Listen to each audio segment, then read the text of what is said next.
to share a quick little tip on journaling in a narrow margin. It's a parallel Bible, and these margins are 3/8 of an inch. They're almost invisible. Just kidding.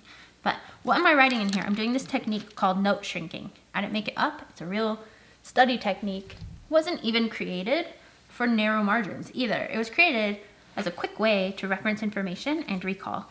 You're taking a passage, either a sentence or a paragraph or a topic, a mini topic, and you are condensing it down to the essentials. Think paraphrase, which paraphrase is kind of like a bad word for us Christians when we read the Bible because we're thinking of paraphrase Bibles. It's not the same. We are reading the actual Bible, whichever translation you want or you have. You're reading it in its entirety, and then you are going to put it into your own words, which helps you with recall later. If you paraphrase anything, even if you just rewrote the entire verse, but in your own words, you're going to recall that information so much better. And so we're doing that, but we're also shrinking it down, which helps us to pull out important parts of that information. And they will be linked, since we're reading the entirety of a verse, they'll be linked with the entirety of that idea. So for instance, if I just said you boast, in general conversation, that would mean nothing to you. I have written you boast after reading this verse where Paul says, if you bear the name Jew and rely on the law and boast in God, he's saying, if you do this, if you boast in God.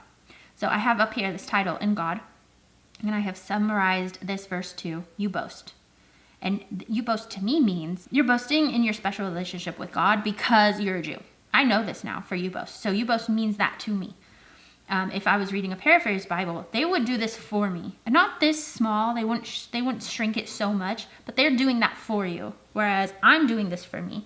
And so I get this entire idea myself, and then I have a way to quickly recall it. If I think you boast, okay, don't boast in, Jews shouldn't boast in their covenant relationship with God that they had through Abraham.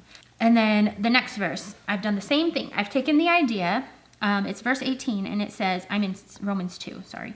It's verse 18. Okay, so if you boast by being a Jew, and you rely upon the law that he's given the Jews, you rely upon it, and you know his will, and approve the things that are essential, being instructed out of law. The Amplified Version adds some extra information if you claim to know his will.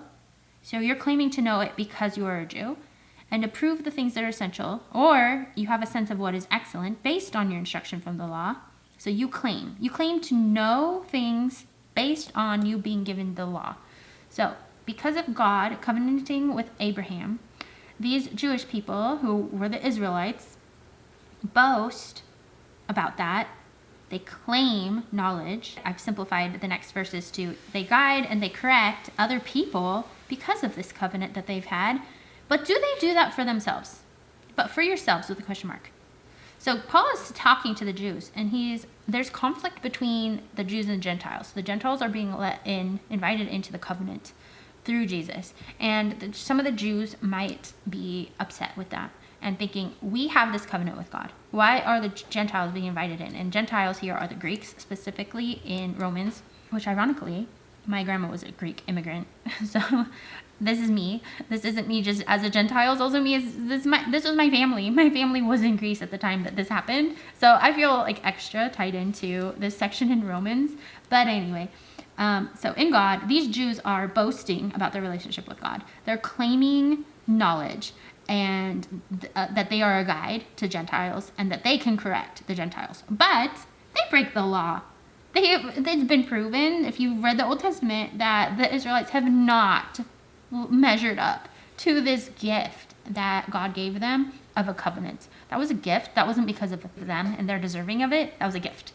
And I mean, because of anyone, you could say because of Abraham and David and, the patriarchs.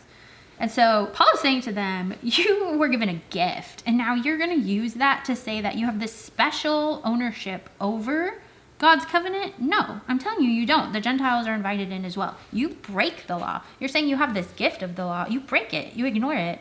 So you can be even excluded from it, and Gentiles might be included because they obey it. It wasn't even given to them, and yet they're obeying it. So that's what I've written in here. And then if you have a verse-by-verse Bible where it starts each new verse on a new line, like this one does, in comparison, the NIV does not do this. So you can't take notes. I'm going to tell you another way to take notes. It won't work for Bibles that are laid out paragraph style. Luckily, all 3 of these Bibles I have here are laid out verse by verse style.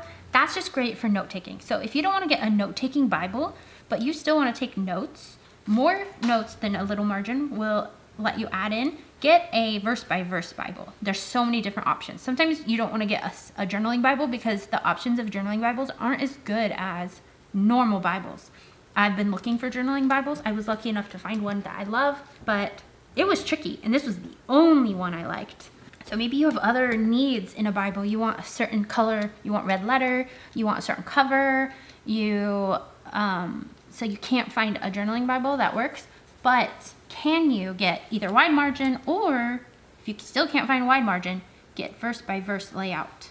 Some Bibles I think only come in verse by verse. I'm pretty sure that NASB always is verse by verse. And what does that mean? You have tons of space after every single verse to add in notes.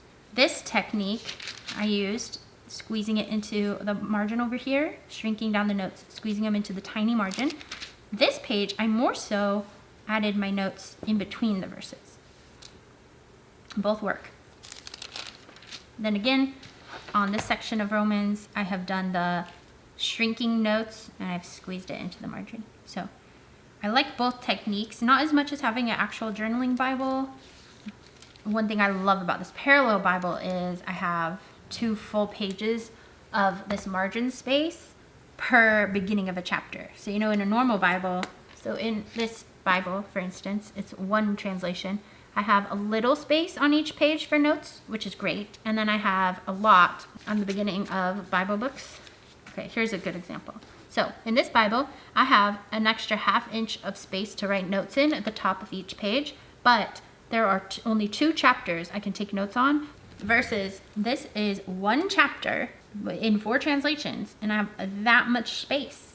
I pretty much have a journaling Bible amount of space. That's one thing I love about this parallel Bible is all of the space at the top. It almost amounts to a page in a journaling Bible.